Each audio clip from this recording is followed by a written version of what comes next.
감사합니다.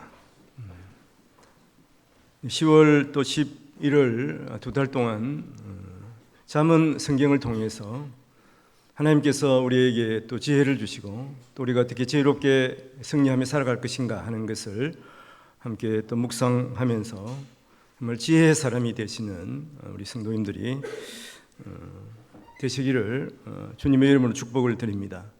오늘 지혜와 지식의 근본 바로 무엇입니까? 지혜입니다. 하나님께서 주신 지혜, 하나님을 경외하는 것이다. 이 정답이 이미 딱 정해져 있습니다. 하나님을 경외하는 우리 성도들이 되어야 합니다. 이것이 지혜로운 사람의 모습이죠. 이 잠언이란 말은 속담, 경언, 객언, 또 지혜의 말 이런 의미를 가지고 있습니다. 그리고 이 잠언 성경은 오늘 잠언 1장 1절에 보면 저자가 정해져 있습니다. 다윗의 아들 이스라엘 왕 솔로몬의 잠언 이렇게 되어 있죠. 물론 이제 그 외에 또 아굴, 르우엘 이런 사람들이 뒤에 등장하기는 합니다만은 전체적으로 보면 지혜의 사람 이 솔로몬이 이렇게 엮은 이러한 성경이기도 한 것이죠. 우리가 솔로몬은 잘 알고 있습니다. 이 세상에서 가장 지혜의 사람, 너전에도 너만큼 지혜로운 사람이 없고 이후에도 그런 사람이 없다고 하나님께서 전무후무한 지혜를 그에게 주신 것이죠. 어떻게 이 지혜를 받았습니까? 솔로몬은 하나님을 경외하고 하나님을 사모했습니다. 일천번제를 하나님 앞에 올려드릴 때 하나님께서 그에게 말씀하셨어. 내가 네에게 무엇을 주기를 원하느냐. 그 솔로몬은 하나님 앞에 백성들을 잘 판단할 수 있도록 하나님 저에게 지혜를 주십시오. 그렇게 했습니다. 그래서 하나님께서 그에게 지혜와 더불어서 또 부귀와 장수의 이러한 복을 더하신 것을 우리는 성경을 통해서 알 수가 있습니다. 오늘 1장 7절 말씀에 여호와를 경외하는 것이 지식의 근본이거늘 그렇게 말씀하고 있죠. 하나님을 경외하는 것이 바로 이 지혜와 지식의 근본이다. 이 지식의 근본이라 이렇게 되어 있습니다만은 사실은 지혜에 더 가깝습니다. 지혜의 근본이 바로 하나님을 경외하는 것이다 하는 것입니다. 하나님께서 솔로몬에게 지혜를 주셨어요. 그러니까 지혜도 하나님께로부터 오는 것이죠. 그러니까 우리가 지혜를 주시는 하나님 앞에 또 지혜를 구해야 하고 또 지혜를 사모할 때 하나님께서 우리에게 지혜를 주시는 것입니다. 우리가 살아가고 있는 이 세상은 어떻습니까? 지혜가 풍성한 것 같고 또 정보가 많은 것 같지만 여러 가지 문제가 있습니다.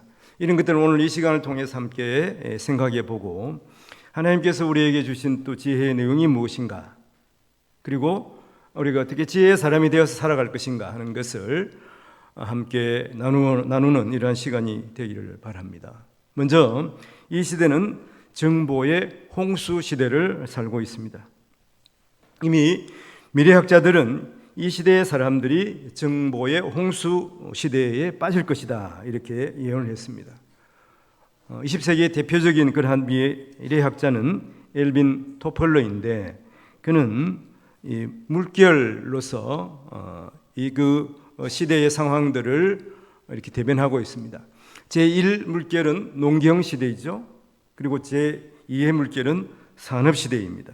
그리고 제3의 물결은 바로 정보 시대입니다. 물결이라 하는 의미는 이 물결이 한번 밀려오면은 그 앞에 있는 물결은 밀려가고 없는 것이죠. 이 정보 시대를 우리가 살고 있습니다만은 한편 보면 이제 제4의 물결이 왔다 이렇게 말하는데 이런 걸 뭐 게놈 시대, 게놈의 사회다. 욕이 아니고요. 실제로 우리의 이 AI와 더불어서 우리의 몸을 이루는 이런 것들을 분석해서 이렇게 살아가는 이러한 시대라고 이렇게 말하기도 하는 것입니다. 이 제3의 물결이 지금도 지속되고 있죠. 이 정보 사회입니다. 그리고 또 미래학자 짐만은 미래의 지구촌 공동체라는 책을 통해서 우리가 정보의 홍수 속에서 살아가게 될 것이다 이렇게 이미 예언을 했습니다. 우리 선조들은 정보의 물론 여러 가지 정보는 있었겠습니다만 정보의 호수 속에서 조용하게 살고 있었습니다만 지금은 정보의 홍수 시대입니다. 이 폭풍 노도가 끊임없이 몰아치고 있는 이 정보의 바다에서 혼란스럽게 살고 있는 것이죠. 지금은 10억 명 이상이 동시에 즉각적인 정보를 교환하고 있습니다.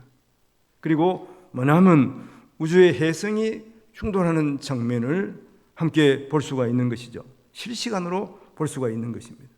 그럼 혜성이 충돌하는 상황을 보면서 우리는 충격을 받습니다. 이 지구도 혹시 혜성에 부딪혀서 폭발할 수 있지 않을까, 그런 생각을 하게 되는 것이죠.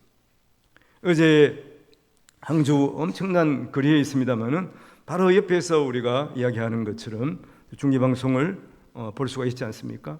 한국이 축구에도 또 이기고 야구에서도 이기고, 저기 또 영국에서 또 뭐 프리미어 리그 이 축구 경기가 열리는 상황들을 우리가 실시간으로 보면서 환호하고, 다 이겼으니까 환호할 것밖에 없죠. 때로는 질 때는 또 탄식하고 하는 상황을 우리가 볼 수가 있습니다. 사실 이러한 상황을 보면서 우리가 기뻐하지만 이 시대를 진단하면 정보의 홍수 속에 빠졌다. 정보가 너무 많아요. 그래서 이 시대를 특징적으로 이 집만은 말하고 있는데, 먼저는 불확실성의 시대다 하는 것이죠. 정보가 너무 많기 때문에 어느 정보를 믿어야 할지 모르는 것입니다. 그리고 전통적으로 우리가 생각하고 했던 그러한 사고를 그 사고가 당연한 것으로 생각한 것들이 아닌 것으로 생각할 수 있다는 것이죠. 이런 것들이 성윤리, 또 결혼윤리, 또 가정과 사회윤리인 것이죠. 얼마 전까지만 해도 이 가정을 당연히 이루고, 그리고 또 그래서 결혼해서 자녀를 또 우리가 양육한다고 생각하지만, 지금 서구 사회는 어떻습니까? 이 가정 윤리가 깨어졌어요. 결혼 윤리도 함께 깨어졌습니다. 그러니까 이 사회 윤리조차도 지금 혼돈한 가운데 있는 것이죠. 불확실성의 시대를 살고 있다는 것이죠. 동시에 정보가 너무 많기 때문에 정보의 홍수 속에서 두려움에 빠지기도 한다는 것입니다. 예를 든다면은 사냥꾼이 숲속을 다니면서 사실은 여기저기 새소리만 들릴 때는 별로 두려워하지 않습니다. 그러나 갑자기 하는 뭐 소리라든지 이렇게 큰 짐승이 울부짖는 소리를 들었다고 생각해 봅시다. 그때부터는 이제 긴장하고 공포심에 잡혀서 살아가게, 그 사냥을 하게 되지 않겠습니까? 정보가 많으면 그런 것이죠. 정보가 많으면 동시에 그런 두려움에 휩싸일 수도 있다는 것이죠. 그럼 혜성이 폭발하는 장면을 보면서 두려워하게 되죠. 또 한편으로 보면은 뭐 얼마 전에 있었던 상황입니다만은 서울 어디에서 이렇게 테러라든지 이런 폭력 사태가 일어나는 것에 대해서 두려움을 느낀, 혹시 내 주위에도 이런 일이 있지 않을까? 하여튼 대한민국은 세상에서 가장 하여튼治安이 잘 돼 있는 나라라고 그럽니다만은 이런 그 폭력 사태나 이런 테러 상황들을 보면서 우리가 두려움에 휩싸일 수 있다 하는 것이죠. 또한 불신과 왜곡입니다. 사실은 대통령이 얼마나 위대한 사람입니까? 훌륭한 사람이에요. 그러나 이 대통령에 대한 호감도가 점차 떨어지고 있는 것이죠. 이 사람에 대한 여러 가지 정보를 접하기 때문에 그 사람을 존경하는 사람보다도 또 그 사람을 또 싫어하고 그 사람에 대한 호감도가 점점 낮아질 수 있다 하는 것입니다. 마찬가지로 정부와 학교와 교회 지도자들의 권위도 예전 같지가 않습니다. 언론이 정부 지도자들을 비판합니다. 그리고 교회의 지도자들도 또 비판하고, 어떻게 보면 조롱하기까지 하는 이러한 시대에 와 있는 것을 우리가 부인할 수가 없죠. 뉴스에 보면 이런 대통령을 조롱하고 대통령을 엄청나게 비판하는 이러한 모습들, 저건 안 했으면 좋겠는데 하는, 우리나라 국민인데 어떻게 저렇게 할 수가 있나 이렇게 생각되기도 하죠. 근데 이렇게 대한민국은 하여튼 뭐 언론의 자유가 참 무궁하다 할 정도로 이렇게 정부 지도자들이나 교계 지도자들을 비판하는 이러한 모습들을 볼 수가 있습니다. 한편 보면 또 제약회사에서 약효에 대해서 말하지만 그 약효가 또 무용지물이다, 별로 효과가 없다, 이렇게 또 광고하는 이러한 것들을 볼 수가 있는 것이죠. 그래서 항상 어떤 것에 대해서 말하면은 그에 대한 이 반론이 올라오게 되는 것이죠. 기업인들은 노동자들이 너무 많은 임금을 요구한다고 합니다. 그러나 또 노동자 입장에 보면 기업이 이익을 착취한다고 주장하는 것이죠. 그래서 도대체 뭐가 옳은지, 어느 편을 들어야 할 것인가, 우리가 감을 잡을 수가 없는 이러한 시대에 살아가고 있는 것이죠. 그러다 보니까 어떻게 합니까? 무관심해지는 거예요. 정보가 너무 많다 보니까 여하튼 어지간한 그러한 뉴스에는 관심을 갖지 않게 되는 거예요. 그렇게 되니까 어떡합니까? 그 매스미디어나 또 여러 가지 영화나 드라마를 통해서 더 자극적이고 더 공포심을 자극하는 그러한 것들을 방영을 하고 그러한 또 영화를 만들어야 그것이 흥행하는 것을 볼 수가 있습니다. 한편으로 보면 또 수많은 설교들이 또 유튜브나 방송에서 쏟아진다고 할 정도로 많이 접하게 되는 것이죠. 그래서 어지간한 뭐 뉴스나 또 말씀 선포에 대해서는 성도들조차도 별로 감동하지 않는 것이죠. 그래서 이 시대가 무관심의 시대가 된 거예요. 그래서 감격이 없고 눈물과 기쁨이 메말라 버렸다 하는 거죠.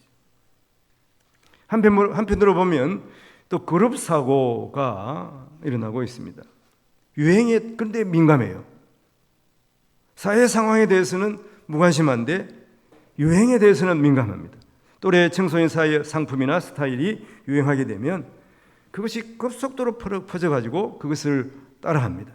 제가 충격을 받은 것은 한 2, 3년 전에 여기서 아침에 이제 새벽 예배를 드리고 또 말씀을 묵상하고 운동을 좀 하다가 내려가면 올라오는 학생들을 만나거든.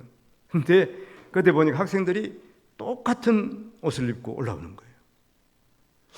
이게 유니폼이 아니고 학교 교복이 아닌데 왜 검은 롱패드를 똑같이 입고 올라오는 겁니다. 전부 그래요, 전부. 그 어느 날 순간에 보니까 그 다음에는 또 하얀 걸로 바뀌었더라고요. 근데 또 더 충격적인 것은 그 롱패드 옷을 입었는데 다 브랜드가 똑같은 옷을 입더라고요. 이렇게 어떻게 보면 그렇게 하지 않으면 사회에서 도태될 것 같은 그런 느낌을 받을 수 있기 때문에 소외감을 받지 않기 위해서 또 일부러 그렇게 하는 것이라고 이해를 하면서도 불구하고 이 사회의 이러한 유행에 휩쓸려가는 이러한 현대인의 모습을 볼 수가 있습니다. 자녀들만 그렇겠습니까? 어른들은 또 보면 또 유명한 그 뭐 핸드백인가 거기에 또 심취해가지고 어느 날 어느 백화점에 좀 싸게 판다고 그러니까 새벽부터 줄을 서가지고 그걸 사려고 하는 여튼 뭐 조그마한 거 하나에 여튼 100만 원 이상 하는 이런 것을 사기 위해서 줄을 서는 이러한 모습들을 볼 수가 있습니다. 이게 어떻게 보면 대한민국만의 그러한 모습 같기도 합니다만은 현대인의 민낯을 그대로 보여주는 것이 아닌가 이런 또 생각을 하게 되는 것이죠. 오늘 말씀 10절에 보면 이런 말씀이 있습니다. 내 아들아, 악한 자가 너를 깰지라도 따르지 말라 이렇게 말하고 있는 것이죠. 우리와 우리의 자녀들이 정보 홍수 속에 빠져서 빠르게 변화하고 그 사회에 대응하지 못하고 흘러가는 것처럼 보여요. 아침에 잠깐 어떤 목사님의 말씀을 듣는데 그래서 우리의 그 자녀들이나 우리가 그 잘못된 것에 빠지지 않기 위해서 애를 써야 된다. 그러니까 나쁜 그러한 문화에 접하지 않고 나쁜 친구들을 사귀지 말아야 된다. 한편으로 보면 어떻습니까?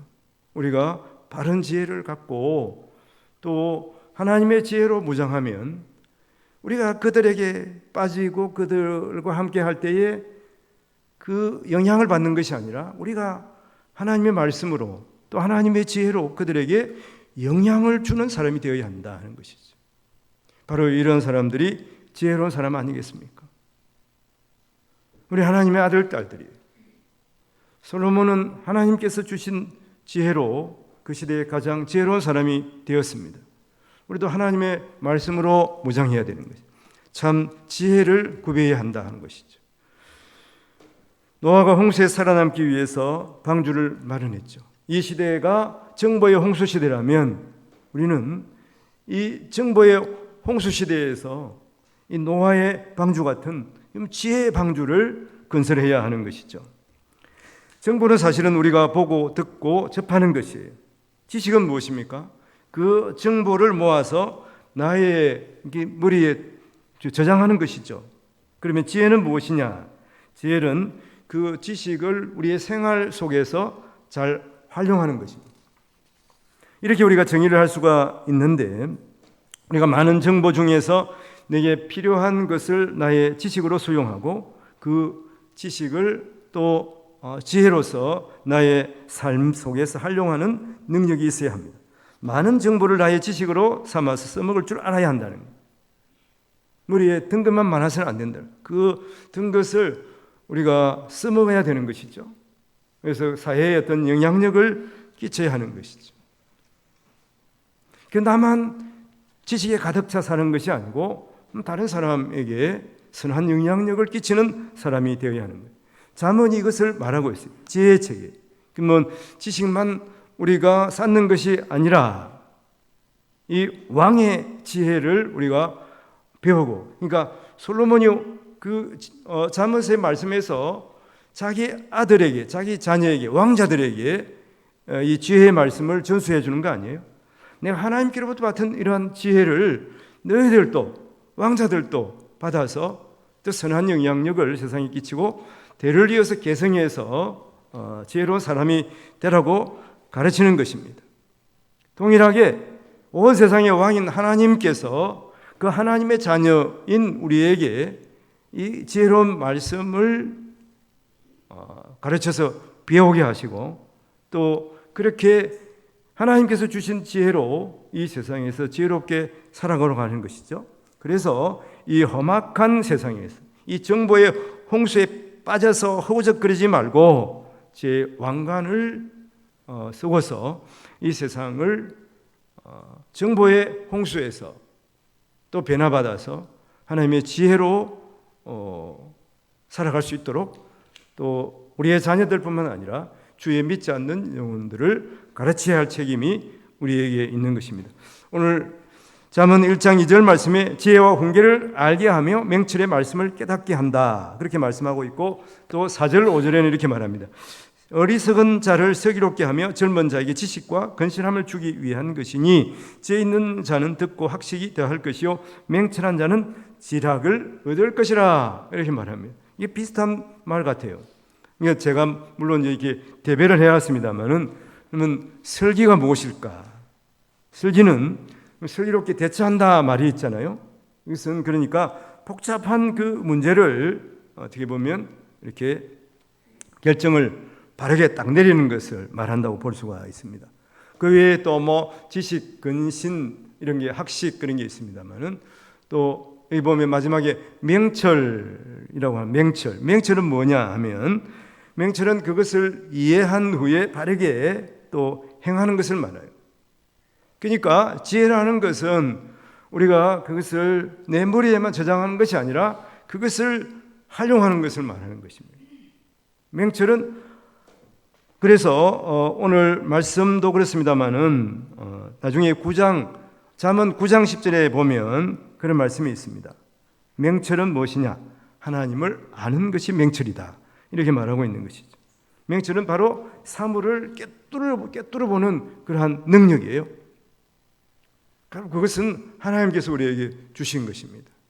그것으로 세상을 변화시키고 세상에 영향력을 발휘하라 하는 것이죠. 현대인들은 이 정보의 홍수 속에서 갈피를 잡지 못하고, 전에는 그것이 당연하다고 생각했던 것들이 하여튼 당연하지 않은 것으로 우리 앞에 딱 서는 거예요.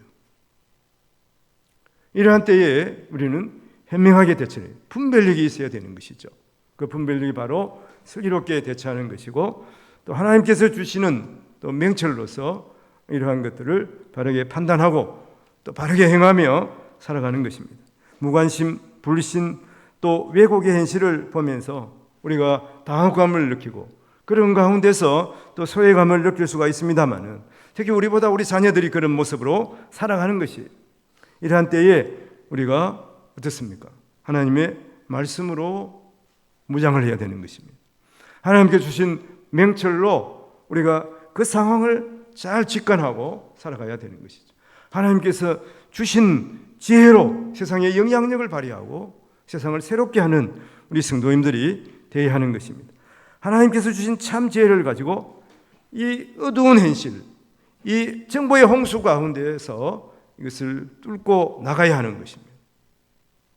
그것은 하나님을 경외하는 것이라고 오늘 분명하게 말씀하고 있습니다. 오늘 1장 7절 말씀에 여호와를 경외하는 것이 지식의 근본이거늘 미련한 자는 지혜와 훈계를 멸시하느니라. 이 아까 말씀드린 9장 10절과 비교를 해보십시오.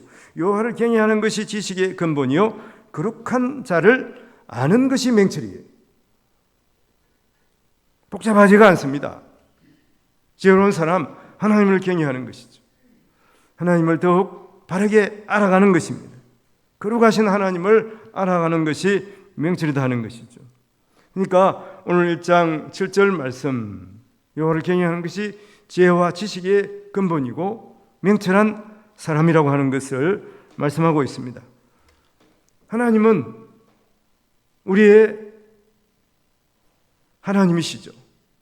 우리가 하나님을 경외해야 하는 분명한 이유가 무엇이겠습니까? 하나님께서 온 세상을 창조하시고 또 우리도 만드신 분이 하나님이시기 때문에 우리는 하나님을 경외해야 하는 것입니다. 그리고 또한 우리는 하나님의 자녀들이기 때문에 하나님을 경외해야 되는 것이죠. 자녀들이 부모를 공경함과 마찬가지로 그것이 당연한 것처럼 우리는 하나님을 경외해야 하는 것입니다. 그리고 하나님은 우리의 주인이 되십니다. 우리 하나님의 종이에요. 그러니까 하나님의 뜻에 따르고 하나님께서 하라고 하는 명령을 따라서 행해야 할 그러한 분명한 이유가 우리에게 있다고 하는 것을 우리가 기억해야 하는 것입니다. 하나님께서 이런 분이심을 인정하는 것이 지혜입니다.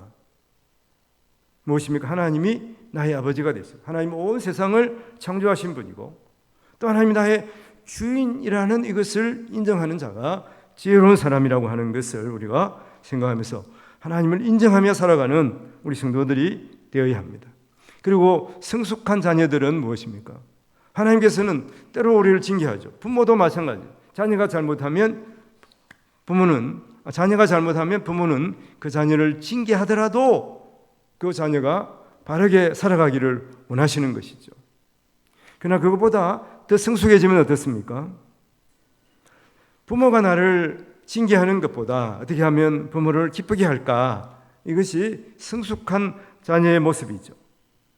그래서 우리가 성숙한 하나님의 백성이기 때문에 또 지혜로운 자녀는, 지혜가 충만한 자녀는 하나님께서 기뻐하시는 것이 무엇인가? 그것을 생각하면서 행하는 것이죠. 오늘 1장 8절 9절에 보면 내 아들아 내 아비의 훈계를 들으며 내 어미의 법을 떠나지 말라. 이는 내 머리 아름다운 관이요 내 목에 금 사슬이니라. 이렇게 말합니다. 이 말씀은 무엇입니까?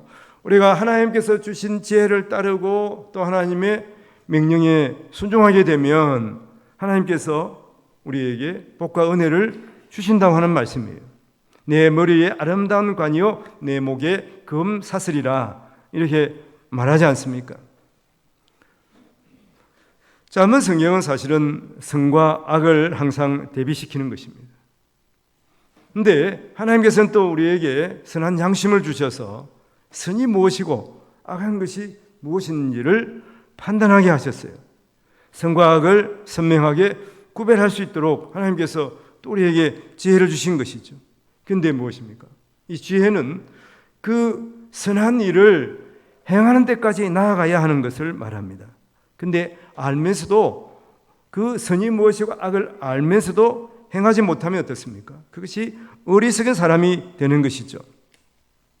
그런데 보면 어리석은 줄 알면서 그것이 악한 것인 줄 알면서 행하는 경향이 사람에게 있어요. 이 근본이 또 우리가 사실은 악하기 때문에 그렇습니다. 그리고 악한 길은, 세상의 길은 어떻습니까? 넓어요. 넓게 보이기 때문에, 편안해 보이기 때문에 그 길을 가려고 하는 것이죠.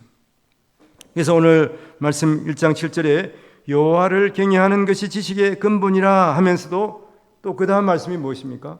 미련한 자는 하나님이 주시는 지혜와 훈계를 멸시한다, 이렇게 말하고 있고, 오늘 1장 10절에서도 악한 자가 꾀할지라도 따르지 말라고 하는 것이, 하나님께서 우리에게 분별하는 영을 주셨어요. 악한 것이 무엇인지, 잘못된 것이 무엇인지 알게 하셨어요. 그런데도 불구하고 그것이 넓어 보인다고 그래서, 그것이 편하게 보인다고 그래서 그 길을 가면은 안 된다고 하는, 이런 자들은 어리석은 자인 것이죠. 우리 속에 잠재되어 있는 악한 본성을 다스리는 하나님께서 아시기 때문에, 그래서 하나님께서 특별히 잠언 성경을 통해서 우리에게 경고하고 있는 것이죠. 그래서 지금 잠언 5장 말씀이 내일 말씀에 있습니다만은, 그 말씀에 보면 엄녀가 깨달아도 그 길을 따르지 말라, 가까이 하지 말라는 것이죠. 근데 엄녀는 상대적으로 보면 이렇게 남자를 깨는 그런 창자와 같은 사람이라고 볼 수가 있습니다만은, 한편 보면 이 세상을 사모하면서 세상을 향해서 가는 그런 이 그리스도의 모습을 대비해서 보여주는 것이죠. 그 길을 따라가면 어떻게 된다는 것입니까?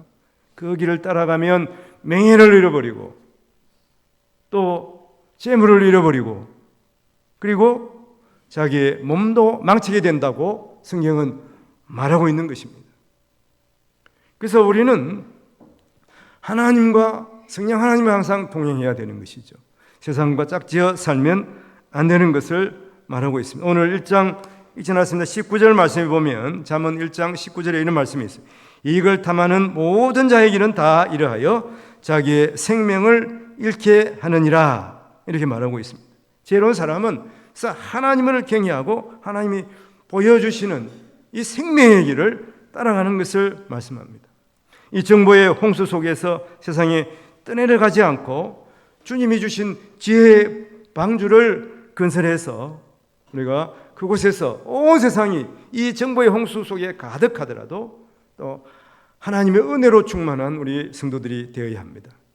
그런 의미에서 보면, 그러면 우리가 세상에서 바르게 살아가고 세상에서 성공하는 방법은 간단합니다. 이 성공의 정의를 다시 해야 되겠습니다만은, 세상에서 성공하는 방법, 세상에서 바르게 살아가는 방법, 정직하게 공의롭게 살아가는 방법은 간단합니다. 하나님을 경외하고 하나님의 말씀을 우리의 삶의 기준으로 삼고 살아가면 된다고 하는 것이죠. 하나님의 말씀에 순종하며 살아가는 것입니다. 1983년 미국 교육부가 가장 모범적인 한 가정을 선정했습니다. 6명의 자녀를 미국 사회의 지도자들로 키우는 전혜성 권사님 가정입니다. 그의 장남인 고홍주 박사는 예일대 법대 학장을 지내기도 했던 아주 유능한 분이었습니다. 권사님은 자신의 책 숨기는 부모가 자녀를 큰 사람으로 만든다 하는 책에서 자신의 가족에 대한 특별한 이야기를 하고 있습니다. 여기서 자녀들이 잘 되었다 그런 것보다 우리가 이 전혜성 권사님이 자녀를 어떻게 키웠는가 하는 것에 초점을 맞추면 좋겠습니다. 아니 그 자녀가 이렇게 잘 되었다 그걸 부러워하는 것보다 우리가 참조해야 할 것은 어떻게 자녀들을 양육했냐 하는 것이죠. 그가 이렇게 말합니다. 이 책에서 아이들이 어렸을 때부터 공부하라 하는 얘기를 해본 적이 없다는 거예요. 그럼 어떻게 공부를 잘하지? 근데 한 얘기는 있습니다. 자녀를 가르쳐야 되잖아요. 공부하자. 공부하라고 말하지 않고 공부하자 그렇게 말했어요. 그 다음에 두 번째는 뭐냐? 두 번째는 뭐냐 하면 자기보다 남의 아이를 먼저 배려하라. 다른 사람을 배려하는 것을 잊지 말라고 하는 것이죠. 그리고 그 아들 고홍주 박사가 이렇게 말합니다. 어머니가 항상 말씀하셨던 것은 내 재능이 내 덕성을 앞지르지 말게 하라는 거예요. 재능이 앞서고 득성이 없는 사람은 그 사회를 위험하게 하는 거예요. 마치 이 시한폭탄과 같은 거예요. 더 큰 폭발력이, 지식이 더 많을수록 더 큰 폭발력이 있기 때문에 득성이 더 앞서야 한다는 것을 말씀하고 있습니다. 그의 미국에 살면 여러 가지 혼란스러울 수 있습니다. 2세, 3세가 되면 미국 사회에서 내가 한국인인가 미국인인가 혼란스러우면 정체성의 혼란이 오게 되는 거예요. 그래서 이 전혜성 그 권사님의 그 막내에게 어떤 기자가 물었습니다. 당신은 한국 사람입니까? 미국 사람입니까? 한국 사람의 그 어떤 모습이 50%? 미국 사람의 모습이 50%? 아니면 한국에 더 가까우게 한국 어떤 모습이 한 60% 되는 것 같은데, 미국 그 시민의 모습은 한 40% 되는 것 같습니다. 그렇게 생각합니다. 이렇게 말하니까 이렇게 당차게 어려서 이렇게 말하는 것을 들었습니다. 나는 100% 크리스천입니다. 크리스천. 나는 100% 하나님의 백성으로 살아가고 있다. 이렇게 말했습니다. 이 가정은 미국의 바쁜 일정 가운데 새벽 3시에 가족들이 식탁에 둘러앉아서 아버지의 축복 기도를 받고 하루를 시작했다고 합니다. 정 근사님은 말합니다. 아이들에게 부모의 일구수 일투족이 교과서가 되기 때문에 매사에 부모는 그 자녀에게 모범을 보여야 한다 하는 것이죠. 그래서 공부하라 말하지 않고 공부하자 그랬잖아요. 그래서 공부의 모범이 돼. 함께 식탁에 앉아서 또 기도하며 또 함께 이 공부방에 앉아서 지하를 공방으로 만들어서 항상 거기서 함께 공부했다고 하는 것이죠. 그리고 이웃을 사랑하는 모범을 보였다. 남을 배려하는 모습을 보였다고 하는 것이죠. 그리고 하나님을 경외함으로 부모는 그 자녀의 신앙의 모범이 되어야 한다고 말하고 있는 것이죠. 오늘 말씀을 정리해 보겠습니다.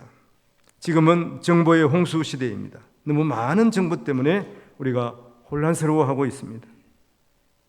이런 때에 우리는 참 지혜를 구비해야 하는 것이죠. 지혜의 사람 솔로몬은 이 세상에 가장 귀한 것이 지혜라고 말합니다. 여러분 생각해 보십시오. 이 세상에 물론 귀한 것이 많죠. 돈도 귀하고 또 재물도 귀하고 또 권력도 귀합니다. 건강도 너무 귀한 것이죠. 그렇지만 먼저 하나님께서 우리에게 주신 지혜를 구비해야 됩니다. 하나님께서 솔로몬에게 말한 대로 네가 나에게 다른 것을 구하지 아니하고 지혜를 구함으로 너에게 부귀와 장수를 주겠다고 하나님께서 그에게 약속하신 것을 우리가 기억해야 하는 것이죠. 여러분 장수도 이 지혜보다 더 귀하지 않다고 하나님께서 솔로몬에게 주시는 그러한 힌트예요. 하나님께서 주신 지혜를 구비해야 하는데 그것은 무엇입니까? 그것은 하나님을 경외하고 하나님을 기쁘시게 하는 것입니다. 성숙한 자녀는 부모가 자기를 꾸지람하는 것, 이것도 순종하지만 중요한 것은 그 부모를 기쁘시게 하는 사람입니다. 하나님을 기쁘시게 하는 우리 성도님들이 다 되시기를 바랍니다. 그래서 하나님께서 주신 지혜로 이 세상에서 영향력을 발휘하고 또 하나님께서 우리에게 주신 사명을 감당하시기를 주님의 이름으로 축원을 드립니다. 기도하겠습니다. 전지전능하신 하나님 아버지, 현대를 살아가는 사람들은 정보의 홍수 속에서 살고 있습니다. 과학을 의지하고 하나님의 지혜에 도전하고 있습니다. 그러나 우리를 하나님의 자녀 삼으시고 또 하나님의 지혜를 사모하며 또 하나님께서 주신 지혜로 살아가게 하심을 감사합니다. 이 세상 경험, 이 세상의 지식에 의존하지 아니하고 하나님께서 주신 지혜의 방주를 건설하게 하시고 하나님을 경외하며 하나님을 의지하고 하나님께서 우리에게 주신 말씀의 지혜로 살아가게 하시고 다음 세대를 더욱 또 하나님께서 주신 저 지혜의 보고 위에 세울 수 있도록 또 그들을 잘 지도하도록 인도하여 주시옵소서. 우리를 죄에서 구원하신 예수님 이름으로 기도합니다. 아멘. 우리 일어서서 70